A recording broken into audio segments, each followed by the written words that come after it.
Insulin কি এবং তা ডায়াবেটিসের চিকিৎসার কাজে ব্যবহৃত হয় এ আমরা সবাই জানি।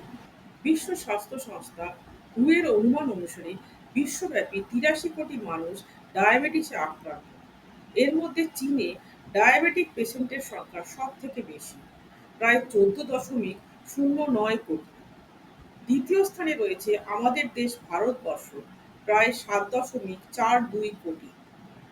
ইনসুলিন এদের জন্য এক জীবনদায়ী ওষুধ। কিন্তু এই মূল্যবান ওষুধ আবিষ্কার হলো কি করে?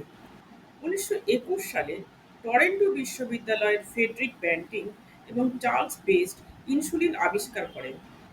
তারা কুকুরের অগ্নাশয় থেকে ইনসুলিন হরমোনটি আলাদা করে দেখিয়েছিলেন যে ডায়াবেটিস আক্রান্ত কুকুরদের রক্তে শর্করার মাত্রা কমাতে এর ক্ষমতা রয়েছে। প্রথম ইনসুলিন ইনজেকশনটি ১৪ বছর বয়সী লিওনার্ড থমসনকে ১১ জানুয়ারি ১৯২২ সালে দেওয়া হয়েছিল। ১৯২৩ সালে প্রথম বাণিজ্যিক ইনসুলিন বৃহৎ পরিসরে উৎপাদন এবং বিক্রি শুরু করে এলি লিলি নামক একটি বহুজাতিক ওষুধ কোম্পানি। ১৯২৩ সালে ব্যান্টিং এবং ম্যাকলিওডকে তাদের আবিষ্কারের জন্য শরীরবিদ্যা বা চিকিৎসাবিদ্যায় নোবেল পুরস্কার দেওয়া হয়।